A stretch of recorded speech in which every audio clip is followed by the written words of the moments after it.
ကဲဒီနေ့မှာတော့เนาะပြီးလီဗာပူးတင်းအကြောင်းလေးပြောကြည့်အောင်เนาะလီဗာပူးတင်းကဲအခုကကြတော့လီဗာပူးတင်းကဘာဖြစ်လဲဆိုတော့သူတို့နီးပြအောင်ရုတ်တရက်ပေါ့နော်ယာဒီကိုမကောက်ထုတ်ပလိုက်အာနီစလော့ကိုကောက်ထုတ်ပလိုက်တယ်နီးပြအတစ်ဘယ်သူခန့်မလဲဆိုတော့ကြတော့အခုဒီဘန်းမောင်းကထွက်မယ်နော်နီးပြအေရိုလာကိုရေပန်းစားနေတာရှိတယ်နော်အဲ့ဒါတစ်ချက်စောင့်ကြည့်ရမယ်ကဲဒီချိန်မှာအလုံးဆိုတော့လေသူနည်းနည်း free တော့ဖြစ်သွားမယ်သိလားပုံမှန်ဆိုအလုံးဆိုလီဗာပူးကန်ကျင်မှာပဲလေလီဗာပူးကစားသမားဟောင်းဆိုတော့နော်ဒါပေမဲ့သူချယ်ဆီနဲ့ဒီစာချုပ်ချုပ်တော့သူ့ရဲ့အချိန်မှာတော့အဲ့ချိန်ကလီဗာပူးကမထုတ်သေးတော့သူလည်းဘယ်လိုလုပ်မလဲပေါ့နော်တကယ်ချယ်ဆီကမလုပ်လိုက်ဖြူဆိုရင်တော့ဒီချိန်မှာသူလီဗာပူးပြောင်းနေမှာပဲနော်ပြောင်းနေမှာပဲကွက်တီပဲအခုကဒီကိစ္စတော့ပြီးပါပြီကဲပြီးခဲ့တဲ့ຢာတွေလီဗာပူးကိုပြန်ကြည့်မယ်ဆိုရင်လီဗာပူးက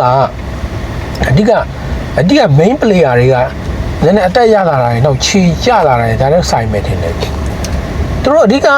မှားတာတော့လေ left wing မှာဒီလောက်ပြီးကောင်းပြီးခြေစွမ်းပြရတယ် Luis Diaz ကိုဘိုင်မင်းကိုရောင်းထုတ်လိုက်တာကတော်တော်လေးအထိနာသွားတယ်ပြီးရ left wing မှာ foreign wis လည်းမရဘူးပြီးတော့တခြားလာတော့လာလေကစားသမားမရှိဘူးပေါ့နော်တောင်ပန်သမားမရှိဖြစ်နေတာပေါ့ left မှာကိုဒီကဘိုတခါလေးဝင်ဆော့ပေးလိုက်တယ်ဆိုတော့တခါလေး indicate ကိုဆော့ပေးလိုက်ဆိုတော့ဒီမှာဥဒပြီးခဲ့တဲ့ຢာဒီမှာအားရစရာရှိတာဆိုတော့ချက်ပေါ့နံပါတ်1ကကြတော့အသက်ဝယ်လိုက်တဲ့ငငယ်တိုက်စစ်မှု AKTK ရမစိုးဒီကောင်လေးကဂိုးလက်လည်းရှိတယ်ဂိုးတင်းချီလေးလည်းရှိတယ်ဒိုင်ယာနည်းနည်းရသွားလို့ပေါ့နော်ဒီကောင်လေးကရှေ့ຢာဒီမှာတော်တော်အားကိုးရမယ်ပြီးတော့ဒီကျွန်တော်တို့နျူကာဆယ်ကနေအားကိုးရှိရ8ဆက်ပေါ့နျူကာဆယ်ကတော့ share ပဲဒါပေမဲ့ဒီမှာကျဒိုင်ယာနဲ့လုံးလိုက်ဆိုတော့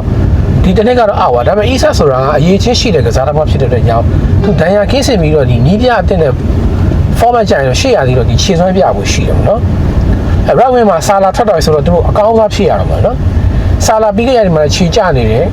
အစားထိုးဖို့ဒီ backup right wing player လည်းကောင်းအောင်မရှိတဲ့တော့ကြောင့်သူတို့အဲ့ဒီဘဲတောင်ပန်နဲ့ညာတောင်ပန်ကတော့ဒီခေတ်ကိုအဓိကထားပြီးတော့ပြင်ရမယ်ထင်တယ်လေပါဘူးကွေးလည်းပဲကြည့်ပြန်တော့လေကွေးလည်းမှာမနစ်ကပုံမှန်နဲ့ဒီထောင်မီနဲ့ခြေစွမ်းကစားနိုင်တာဆိုလို့စာပေါ်ဆိုင်တရားအောင်ပဲရှိတယ်နော်ပထမနှစ်ကခြေစွမ်းပြခဲ့တဲ့ McAllister ကလည်းခြေကြတယ်ပြီးတဲ့အခါမှာဒီ Gravenberch ကလည်းမရတော့ဘူးเนาะ Gravenberch ကလည်းခြေကတစ်နှစ်ပဲပြီးပြုတ်ကျလာအောင်အကွဲလည်းမှလည်းလာထိမ့်မိဖို့လိုလာပြန်ပေါ့เนาะလိုလာ Florian Wirtz ကို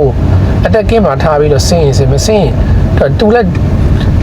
ကွဲလည်းမှလည်းတကယ်မာချထားတော့ပြီးဒီမှာ2ယောက်လောက်တော့လိုတာရှိတယ်နောက်တန်းကိုပြောကြည့်အောင်နောက်တန်းကမနစ်ကRobinson လည်းထွက်သွားပြီပေါ့နော် Robinson ထွက်သွားပြီဒါပေမဲ့မနစ်ကဘယ်တောင်မှာသူတို့ဘန်းမောင်းကနေအာဂူတကြီးခေါ်လိုက်တယ်မီလိုကာကက်စ်ကအဆင်မပြေဘူးနော် attacking လိုက်တာတွေကို defense တွေမှာအဆင်မပြေအဲ့ဒီနောက် left back ကလည်းသူတို့တော့ပြင်စရာရှိတယ်လို့ right back မှာဒီအာနိုနေရာမှာအစားထိုးတဲ့ frame ပေါင်းကလည်းအရင်တော့လည်းစွန်မနေဘူးပေါ့နော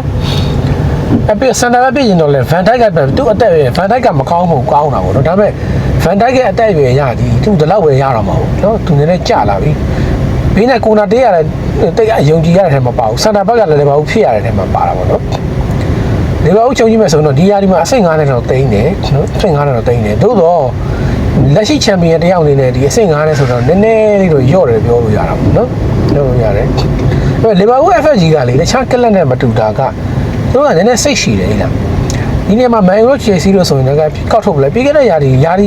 လေလောက်မရောက်ခင်မှာလေဘာဘူးစက်တိုက်ရှုံးတဲ့ချိန်ဒီမှာဆက်ပြီးတော့ပဲယုံကြည်ပေးခဲ့တယ်ပေါ့နော